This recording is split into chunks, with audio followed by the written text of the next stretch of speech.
Go మహత్యము, go ప్రార్థన. నమో బ్రహ్మణ్యదేవాయ గోబ్రాహ్మణ హితాయ చ జగద్దితాయ కృష్ణాయ గోవిందాయ నమో నమః. కీర్తనం శ్రవణం దానం దర్శనం చాపి పార్థవ గవాం రసస్యతే వీర సర్వపాపహరం శివం.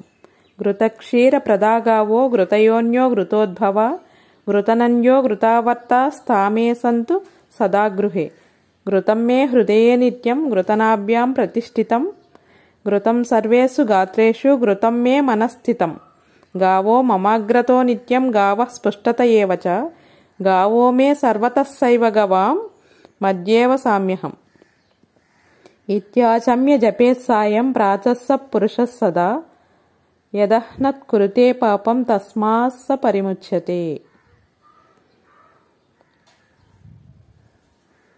గోపాదములు పితృదేవతలు, పిక్కలు పిడుగంటలు, అడుగులు ఆకాశగంగలు, ముక్కోలు కొలుకులు ముచ్చిన చిప్పలు, కర్రి కర్రేనుగ, పొదుగు పుండరీకాక్ష, సన్నుకట్టు సప్తసాగరాలు, గోమయ శ్రీలక్ష్మి, పాలు పంచామృతాలు, తోక 90 కోటి ఋషులు, బొడ్డు పొన్న పువ్వు, కడుపు కైలాసం, కొమ్ములు కోటి గుళ్ళు, మొగము దెష్ట, వెన్ను యమధర్మరాజు, ముక్కు సిరి, కళ్ళు కలువరేకులు, చెవులు శంఖనాదం, నాలుక నారాయణ స్వరూపం, దంతములు దేవతలు, పళ్ళు పరమేశ్వరి, నోరు లోకనిధి.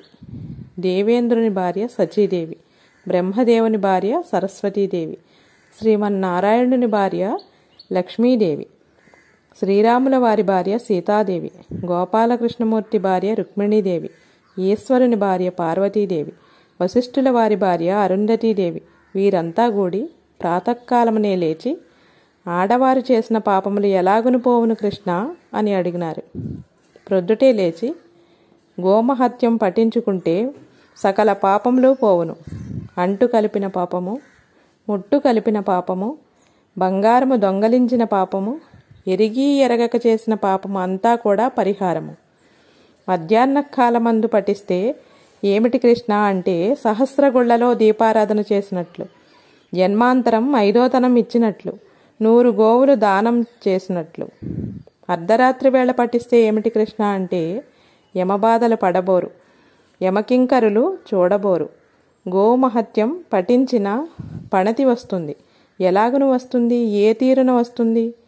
కనకాంబరాలతో కదులుతో, తులాభారాలతో తొలతూగుతూ, తన భర్తను తలుచుకొని, తన పుత్ర పౌత్రికా పౌత్రులను తలుచుకొని, మిత్రబంధువులను అనుకొని, లక్ష్మి మహాలక్ష్మి ఎదురుగుండా వచ్చినది.